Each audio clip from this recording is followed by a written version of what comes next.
मैं हाथरस की बेटी बोल रही हूँ।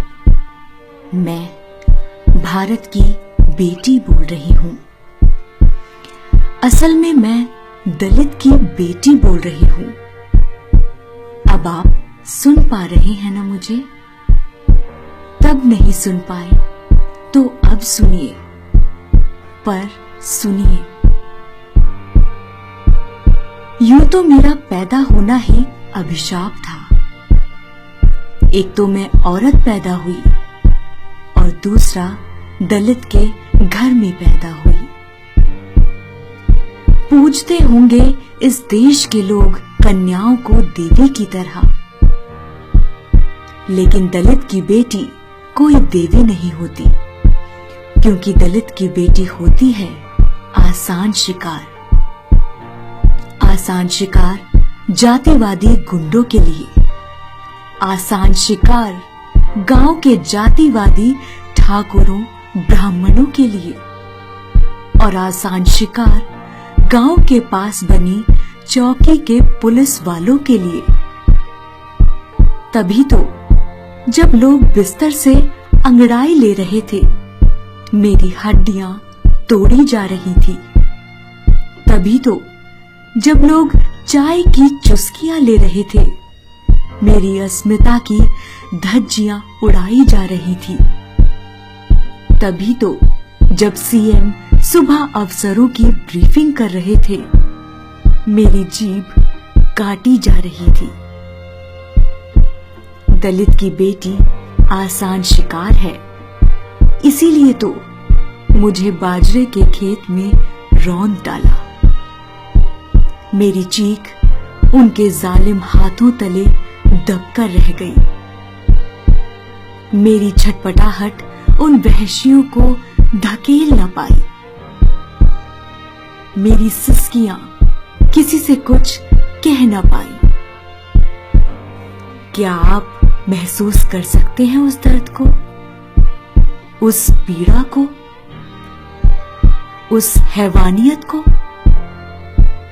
अगर कर सकते हैं तो प्लीज महसूस करिए, क्योंकि एक दलित की बेटी का दर्द आपको समझना होगा। आपको समझना होगा मैं कैसे चंदपा थाने की जमीन पर बेसुध पड़ी थी। आपको समझना होगा कैसे वर्दी वाले मेरा मखौल बना रहे थे। आपको समझना होगा कैसे मेरा परिवार मदद के लिए बिलख रहा था। आपको ये भी समझना होगा कि अस्पताल में मेरे साथ क्या हुआ। आपको ये भी समझना होगा क्यों मुझे समय पर ऑक्सीजन तक नहीं दिया गया। आपको ये भी समझना होगा क्यों मेरा मेडिकल तक ढंग से नहीं हुआ। एक दलित की बेटी का एक बार बलात्कार नहीं हुआ। थाने में, अस्पताल में और शमशान में जाने कितनी बार मैंने वही दर्द सहा।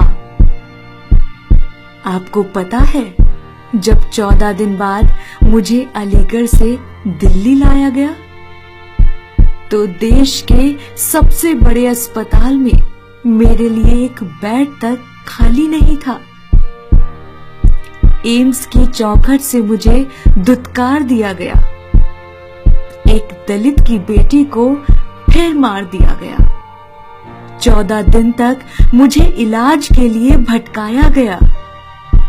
जो देश विश्व गुरु बनने की राह पर है, वो मुझे अस्पताल में एक बिस्तर तक देने में कर्रा गया। आप सबने मुझे हाथरस की बेटी, भारत की बेटी कहा, लेकिन मैं एक दलित की बेटी हूं। तभी तो अब आपके बीच नहीं हूं। मुझे अकेले में, अंधेरे में, उत्तर प्रदेश में जला दिया गया। मेरे घर वालों को मेरा चेहरा भी देखना नसीब नहीं हुआ। मेरी मां रोती रह गई। पिता कहीं के नहीं रहे। मैं बहुत जानती नहीं थी। मरने से पहले 19 साल की ही थी मैं। अगर आप समझ रहे हैं तो पूरी दुनिया को बता देना कि दलित होना सदियों पहले जितना मुश्किल था उतना ही अब भी है। झूठ है, फरेब है ये कि अब लोग जातियों को लेकर बटे नहीं हैं। जिसे यकीन न हो उसे वो वीडियो दिखा देना जिसमें जातिवादी गुंडे दशहरे पर मेरे परिवार को फूंक देने की धमकी दे रहे हैं। जातियों का ऐसा बंटवारा और कहीं नहीं मिलेगा। मेरे जाने के बाद जो भी मेरे घर गए थे, क्या उन्होंने मेरे घर का पानी पिया था? जब मैं जिंदा थी तो शर्मिंदा थी। एक लड़की होने पर, दलित होने पर, नोचे जाने पर। अब मर गई हूं तो मुद्दा बन गई हूं। झूठी तक कहीं जा रही हूं। मुझसे पूछा जा रहा है मैं बाजरे के खेत में क्या करने गई थी। मेरे लिए कहां भारत के लोग इंडिया गेट आएंगे। क्यों ही मेरे लिए मीडिया सत्ता से सवाल पूछेगी कि ऐसे कैसे वो मर गई। मर गई, लेकिन ऐसे कैसे उसे जला दिया गया।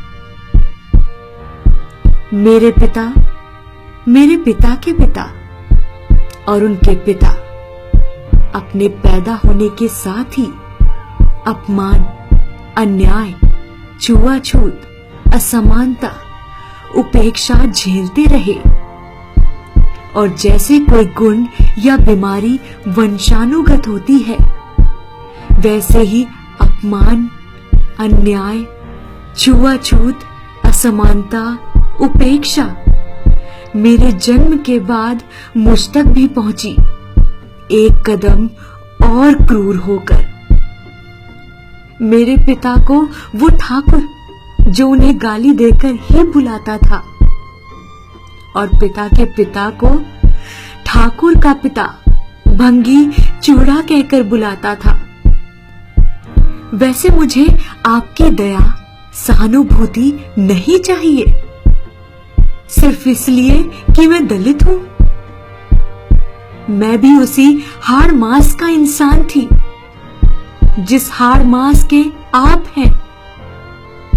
लेकिन मेरी राख अब खेतों में पड़ी है, उन्हीं खेतों में जहां मुझे मिट्टी में मिला दिया गया था।